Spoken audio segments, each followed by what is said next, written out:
এখন এই হত্যা মামলা দেওয়াটা হয়তো ট্রেন্ডে চলে এসেছে। এটা প্রকাশ করতে পারতো যে এই ঘটনার জন্য দুঃখিত বা আমি আপনাদের পাশে থাকতে পারি নাই। সালমান মুক্তাদি একটা কথা বলছে যে ও তো আসলে সবকিছুর সাথে জড়িত থাকার অভ্যাস আছে। ওনার এক্সপিরিয়েন্স ভেরি গুড, বাট একটা বিহেভিয়ার একটা ম্যাটার করে। কিছু গুণ আছে যে ও সবসময় শোরুম উদ্বোধন করে বা টাকা নিয়ে বা রাজনীতিক সাকিব আল হাসান নিয়ে আমরা কথা বলতেছি না। এখন এই হত্যা মামলা দেওয়াটা হয়তো ট্রেন্ডে চলে এসেছে।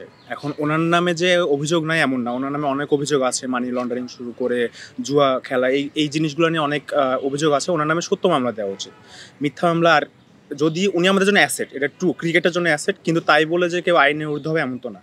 উনিও আইনের আওতায়, বাংলাদেশের আইনের আওতায় ওনার নামে সত্য মামলা দেওয়া উচিত, যে ওনার অ্যাকচুয়াল যে অভিযোগগুলো ওনার কাছে আছে এগুলো খতিয়ে দেখে ওনার বিচার করা উচিত। ব্যাপারটা তদন্ত করে দেখা দরকার। ওই সালমান মুক্তাদি একটা কথা বলছে যে ও তো আসলে সবকিছুর সাথে জড়িত থাকার অভ্যাস আছে, এটার সাথেও থাকতে পারে, নাও থাকতে পারে। না না, সাকিবের তদন্ত করে দেখা দরকার। এটা তো মেনে নেওয়া যায় না। সাকিবের বক্তব্য হিসেবে কেন, তো আগে তদন্ত করে দেখো। তো যদি ও এটার সাথে জড়িত না থাকে তাহলে তো সেটাও প্রমাণ হবে, জড়িত থাকলে সেটাও প্রমাণ হবে। তদন্ত চাই। ক্রিকেটার সাকিব আল হাসান তো নিঃসন্দেহে যে বাংলাদেশের সেরা, বিশ্বের সেরা। এখন ব্যক্তিগত সাকিব আল হাসানকে নিয়ে আমাদের হয়তো কোশ্চেন থাকতে পারে। ক্রিকেটার সাকিব আল হাসান নিয়ে যখন মানে যে কি মামলাটার কথা আর কি, ওই সময় তো সাকিব দেশে ছিল না, ও কানাডায় খেলতে গেছিল না। তো মামলাটা তো মিথ্যাই তাহলে আলটিমেটলি। ওইটা ঠিক আছে যে ক্রিকেটার সাকিব আল হাসান সেরা, কিন্তু পার্সোনালিটি হয়তো সাকিবের খারাপ থাকতে পারে। হয়তো ওর খারাপ কিছু গুণ আছে যে ও সবসময় শোরুম উদ্বোধন করে বা টাকা নিয়ে বা রাজনীতিক সাকিব আল হাসান নিয়ে আমরা কথা বলতেছি না। কিন্তু এখন যে মামলাটা দিছে এটা তো মিথ্যা না। সাকিব তো তখন কানাডায় ছিল, এটা তো উচিত না। ওইটা ঠিক আছে, সাকিব রাজনীতি করে, সাকিবের অনেক ব্যাড হ্যাবিট আছে, কিন্তু আমরা তো যে মামলাটা দিছে এটা তো আলটিমেটলি মিথ্যা। সে ক্রিকেটার হওয়ার আগে তার আরও একটা পরিচয় আছে, সেটা কি? সেটা হচ্ছে সে বাংলাদেশি একজন মানুষ হিসেবে। আমরা কিন্তু একজন ক্রিকেটারকে চাই না। হ্যাঁ, সে একজন ক্রিকেটার, তার আগে সবার আগে সে একজন বাংলাদেশি, সে ক্রিকেটার, তারপর সে রাজনীতিতে যুক্ত হয়েছে।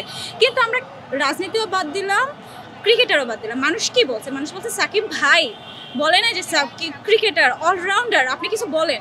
বলছে সাকিব ভাই আপনি কিছু বলেন। সে হচ্ছে দেশের জন্য বা ছাত্রদের জন্য, সমাজের জন্য সে যদি একটা কথা বলতে না পারে, সে ক্রিকেটার বাদ দেন বা ইয়া বাদ দেন, সে অন্তত এটা প্রকাশ করতে পারতো যে এই ঘটনার জন্য দুঃখিত বা আমি আপনাদের পাশে থাকতে পারি নাই।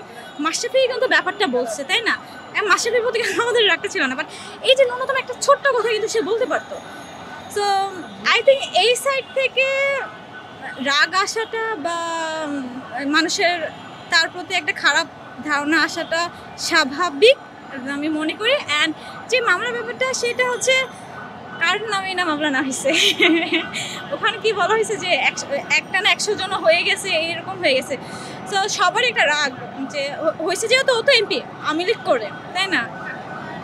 ওই হিসেবে আসে পড়ছে। আর আমরা তো তাকে আসামি বলতে পারি, কারণ এই জিনিসটা তদন্ত হবে। আমরা বৈষম্য বিরোধী যে আন্দোলনটা, তার কাছে যে কোথাও বৈষম্য হবে না, দ্যাট মিনস আমরা ওই তদন্তটাও কিন্তু ঠিকভাবে হবে। সে যদি প্রমাণ হয় যে সেইখানে জড়িত ছিল, তার শাস্তি হবে, আর না হলে তো নাই। তাকে তো আসামি বলা হচ্ছে না, জাস্ট তাকে সন্দেহ করা হচ্ছে, সন্দেহ হচ্ছে। সাকিব হাসান স্যারের কথা যদি আমি বলি, বেসিক্যালি কথা হচ্ছে ওনার এক্সপিরিয়েন্স ভেরি গুড, বাট একটা বিহেভিয়ার একটা ম্যাটার করে।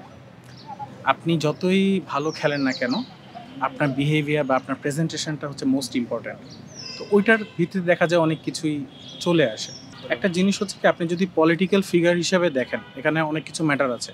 সত্য কথা বলতে, উনি তো পলিটিক্সের সাথে ইনভলভড, এমন তো না যে ইনভলভ না। ওইটার ব্যাপারে আপনার জাজমেন্টটা ডিফারেন্ট হবে, খেলার ব্যাপারে জাজমেন্টটা ডিফারেন্ট হবে। আপনি দুইটা জিনিস যদি মিক্স আপ করে দেন তাহলে সমস্যা।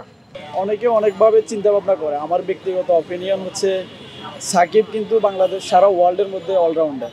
তো সাকিব যে মামলাটা তাকে দেওয়া হয়েছে, আসলে এটার কোনো ভিত্তি নাই। ওই সময় কিন্তু দেশেও ছিল না। এখন পলিটিক্যালি চিন্তা করলে সেটা আবার ভিন্ন দিক, কিন্তু তাকে এত বড় একটা মামলা বা হয়রানির শিকার হতে হবে, এটা আশা করি বৈষম্যের বাংলায় এটা কখনো উচিত হবে না। দেখেন, সাকিব একজন ব্যক্তি, যদি ব্যক্তি হিসেবে চিন্তা করি, সে যদি অপরাধ করে থাকে তার বিচার অবশ্যই হওয়া উচিত। আর যদি আমি ক্রিকেটের দিকে বলি, যেহেতু ক্রিকেটে সে আমাদের দেশের আইডল এবং সে যেহেতু অ্যাসেট, সো এটাও রক্ষা করা উচিত। আমি মনে করি যে বিচারের মতো হোক, যদি সে অপরাধ করে থাকে তার শাস্তি হোক, আর যদি সে না করে থাকে, বিচার না হওয়া পর্যন্ত সে দেশের জন্য যেহেতু একটা অ্যাসেট, সেহেতু সে কাজ করুক, খেলুক দেশের জন্য।